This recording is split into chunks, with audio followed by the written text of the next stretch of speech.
Hi, and happy August 20, whatever it is. It's the end of summer.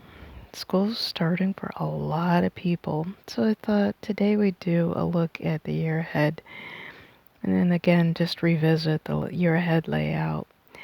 The You Choose Interactive Tarot layouts will return in September, along with hopefully a new season of the Clairvoyant Confessional podcast as well. But to start with today, the cards have already been shuffled. We're going to look at one card for each of the upcoming seasons. This layout can start at any time of year, and it doesn't predict anything. As always, it's just kind of a look at the energies that might lay ahead and give you ideas that you can work with to navigate through the seasons. So to start with, we'll look at fall. That's generally the period from now through mid-December at the winter solstice. And by the way, I'm using the Witches Tarot cards with the guidebook by Ellen Dugan and artwork by Mark Evans, used with the permissions granted on the wellandpublishing.com. I chose this deck because of the color palette that Mr. Evans uses. I find that particularly well suited to the fall time of year. And for the fall season, we have the Nine of Cups.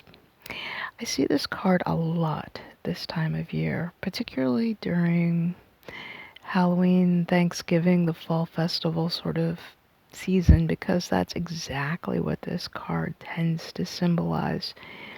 Community celebrations, harvest, a celebration of bounty, a very Thanksgiving family gathering sort of card.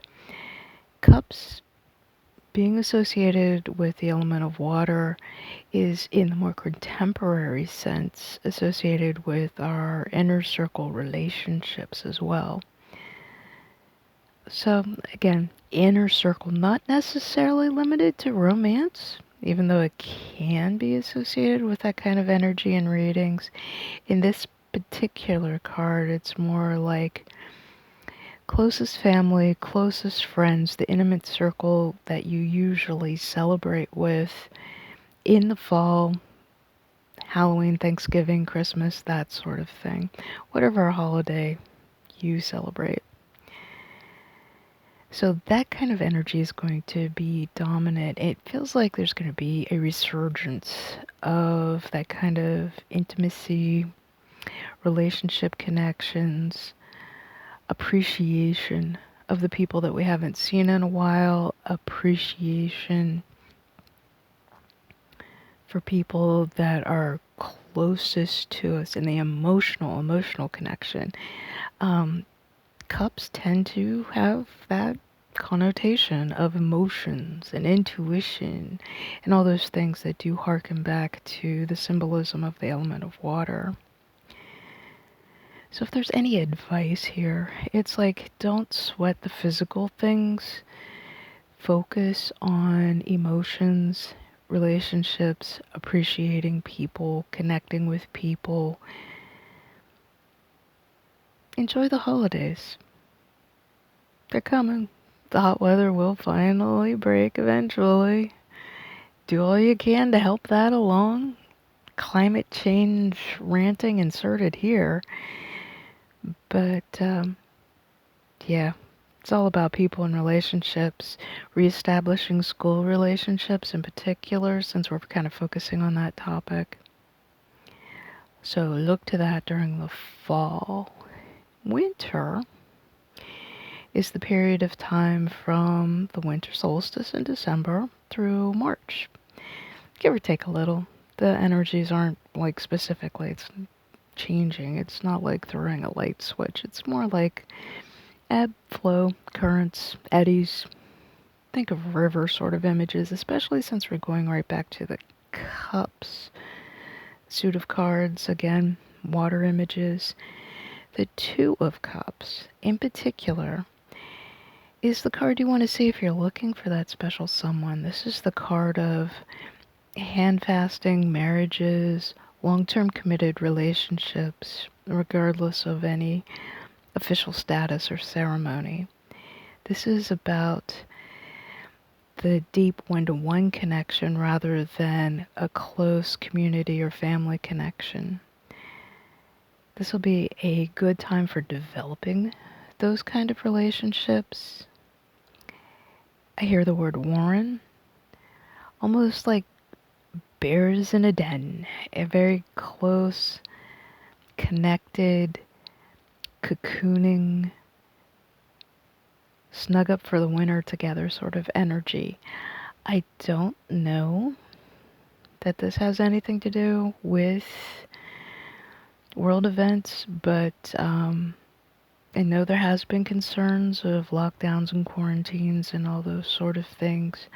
I don't know that I necessarily get that impression about this time, but it does feel like there'll be a little less social energy and a little more home energy and one-to-one energy. It's like what starts as a fall festival celebration deepens, narrows, the connections become fewer, but more intense, more solid, more long-lasting. And that's not to say everybody's going to round up and get married in the winter after a fall festival. It has to do with any one-to-one long-term committed relationship. It doesn't necessarily have to be romantic, although if that's where your mind is at, this might be a good omen for you. Then comes spring. That's the period of time from March until next June and next summer. The High Priest is the keeper of traditions, and other decks, particularly the traditional Rider-Waite-Smith deck, this card is represented as the Pope and has to do with like social conventions, rules, sort of the didactic, dogmatic sort of side of society, and that is energy that is stepping forward for this card for some reason, even though in this deck, which is my preference, it's more of the keeper of traditions, the elder, the wise person, a guide sort of energy, but that's not the vibe I'm getting from the card, even though that is, thankfully, the emphasis of the artwork in this particular deck. So my mind is drawn to Easter for some reason. So for those of you who celebrate Easter, there may be some significance. I hear the word rearrangement. It reminds me of a reckoning. There may be some people who rethink their religion around this time. There may be a reshuffling of energies, realignment of energies. If dogma doesn't work for you, this may be a good time to make a change. But I hear break, rearrangement. People may rethink and realign themselves as far as dogmatic group associations. Spring will be a good time for that. That may be the broad zeitgeist cultural energy of the time. I don't know. I can't predict. But keep an eye out for those sort of things. And if there is an unexpected questioning of your spiritual path, don't worry. Don't be alarmed. Everybody goes through those times. So it's okay to question and rethink. One of my favorite quotes is from, I believe, Dr. Feynman, who did like quantum physics sort of research, if I remember correctly. But the quote is, I would rather have questions that cannot be answered than answers that cannot be questioned. That's the sort of energy around this card. rethinking, reshuffling. It's not so much a physical change, an outward change, or a big event. It's more like an inward philosophical crisis. Questioning of dogma is the big energy around this card. So look for those kind of philosophical things maybe to come around in the spring. It may be a renewal, outwardly, environmentally, sure, but also inwardly, a reshuffling of priorities, dogmas, philosophies, that sort of thing. And this brings us back around from March to June. We've got now through December, December through March, March through June, and then June through the end of summer, bringing this year to full circle. Next summer, this reminds me of, I believe it was a Shakespeare quote, a lot of sound and fury signifying nothing. Some people call this the drama queen card. There might be a lot of derm and strang and drama and noise, but it feels like next summer it's going to be all noise and no substance. So don't worry too much. Listen through the static to find the real deal problems, the real deal good things. There's going to be a lot of fog and static, maybe, a lot of drama, but don't let that get to you. Look through it all and get to the heart of the matter is the advice for next summer. Now, if we take a card and use it to look at the year as a whole, we get the Page of Wands.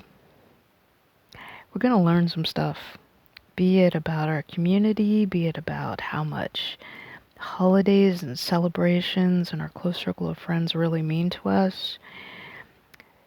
We may learn about deeper one-to-one relationships, how those work, develop some new ones, learn the path and learn the ropes there. We may learn some new philosophical, maybe even new religious paths. A big shake-up there. Or we may learn that some things are just a tempest in a teapot. Not everything is a for real crisis or a for real drama. We learn to make a differentiation between what's static and what's real signal, if that makes any sense. I don't get any real sense of any crystals or aromatherapy recommendations in general, like I usually give at this point in a reading.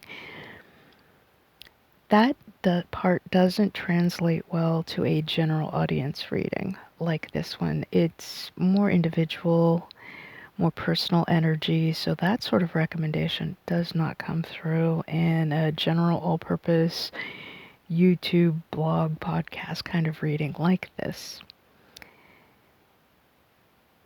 And there the energy kind of steps back. So I'll leave that to you to see if any of this applies to you and your new school year. It may or may not resonate for those people who aren't tied to the school year, either not anymore because children are grown, or because there aren't any children yet, or you're just not connected to that. No judgment. It's just a thing that a lot of us are tied to that others are not. So I leave it to you to decide whether any of this resonates with you or not. The video will also be posted on the blog. I hope you'll go over there to see the print-only content. I also hope you'll subscribe here to the channel, subscribe to the blog, and follow along on the socials. There'll be some new things coming up, hopefully mid-September, around the time of the equinox. And we'll be talking more about that as time goes on. Thanks for listening, and I'll see you on the print side. Bye-bye.